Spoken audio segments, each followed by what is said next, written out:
سن 1988 میں صبح سرحد میں ایک حادثہ ہوا تھا، چلتی ہوئی گاڑی ہماری روڈ سے نیچے گر گئی.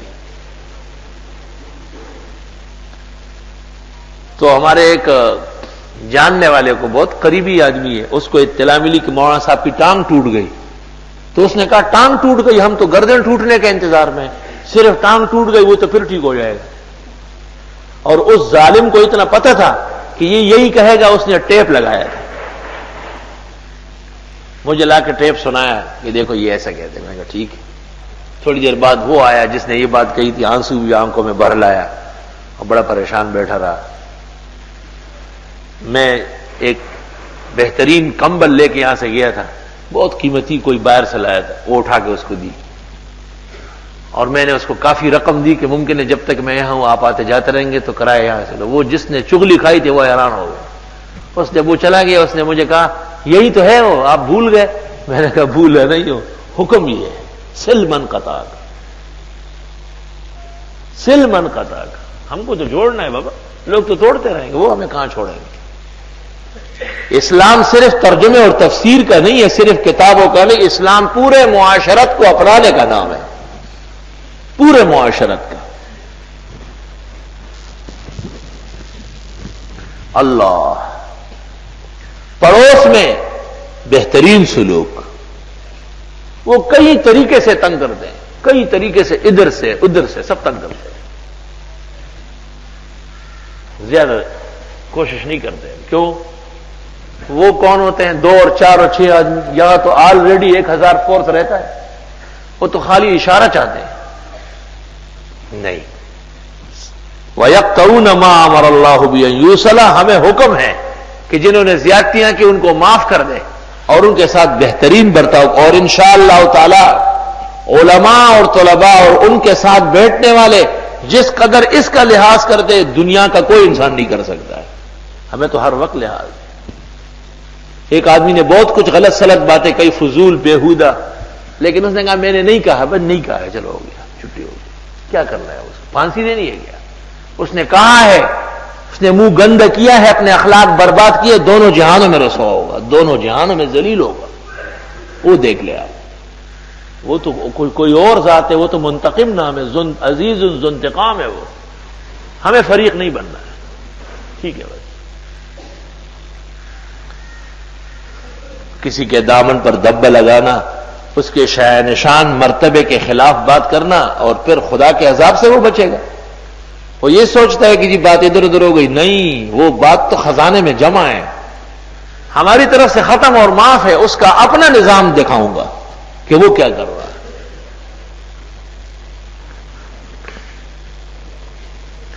میرا مقصد اس تشریح سے یہ ہے کہ دل بڑا رکھو، اخلاق اسلامی رکھو، اور بالکل نصوص اور دینیات سے ہٹو نہیں، اور اللہ رب العالمین کے فیصلوں کے منتظر رہو.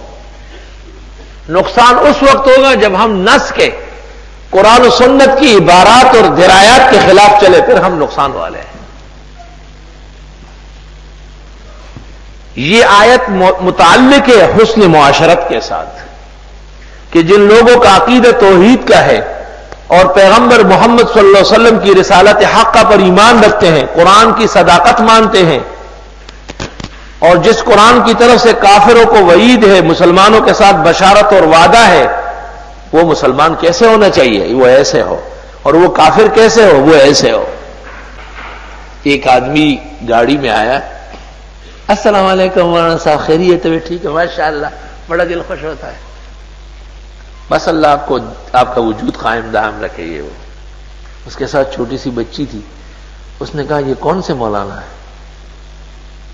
بچی کہہ رہی، بچی تو معصوم ہوتی ہے، کہ ابھی گاڑی میں جس مولانا صاحب کو آپ گالیاں دیتے تھے وہ ہے؟ میں بیٹی ہے. بھائی وہ تیر تو نکل چکا تھا کمان سے. میں نے نہ یہ پوچھا کہ آپ نے کیا کہا ہے، میں نے اس کا جتنا اکرام کرنا تھا پورا کیا. بس اتنا کافی تھا کہ اس کو خود پتہ چل گیا. زیادہ غیر ضروری باتوں کے کھوج نہ لگاؤ، خامخواہ رہنا دو بس. یہ تو دنیا ہے. اس لیے اللہ فرماتے ہیں کہ یہ تو فاسق لوگوں کا کام ہے، عہد و پیمان توڑتے ہیں، حالانکہ وہ شرعاً مضبوط ہوتا ہے. من بعد میثاقہ کا معنی یہ ہے کہ وہ شرعاً مضبوط ہے، پختہ ہے. کیونکہ اگر کوئی عہد و پیمان شریعت کے خلاف ہو، آپ نے ایک آدمی کے ساتھ وعدہ کیا ہے کہ آج کے بعد میں نماز نہیں پڑھی، یہ کوئی وعدہ ہے؟ آپ نے عہد کیا ہے کہ ہم فلاں گناہ کریں گے، یہ کوئی عہد ہے؟ آپ نے یہ کوشش کی ہے کہ بھئی میں اسلام کو، مسلمانوں کو، دشمنوں کو فائدہ پہنچاؤں گا، دوستوں کو نقصان، یہ کوئی میثاق ہے؟ فرمائے من بعد میثاقہ، ایسا وعدہ اور ایسا عہد و پیمان اور قول جس کے شرعاً آپ پابند ہیں، اس کو پورا کرنا ضروری ہے، واجب ہے، علماء لکھتے ہیں۔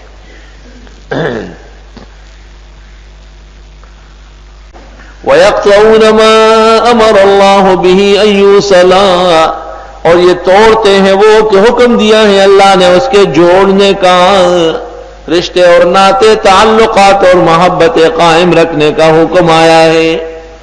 سل من قطع کا، جڑ جائیے ان کے ساتھ جو تجھ سے توڑتے ہیں، واعف عمن ظلم کا، اور جس نے ظلم کیا اس کو معاف کر دے، وَأَحْسِنْ إِلَىٰ مَنْ أَسَاءَ إِلَيْكَ، اور آپ احسانات کر لیں جنہوں نے آپ کے ساتھ برا برتاؤ کیا۔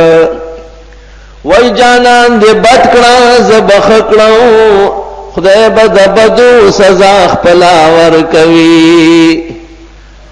وَيَقْطَعُونَ مَا أَمَرَ اللَّهُ بِهِ، اور یہ توڑتے ہیں وہ احکام کے حکم دیا اللہ نے اس کے جوڑنے کا۔ سبحان اللہ، کیا شاندار احکام ہے بھائی۔ عالم کی شایع نشان احترام کون کر سکتا ہے؟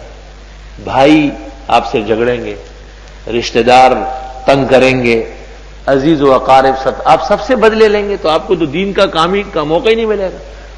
آپ تو ساری لڑائی خاندان میں لڑیں گے، اور رہنے دے ہوئے، چھوڑو بس، خربوزہ کھاؤ، چلکے سے کیا کھاؤ۔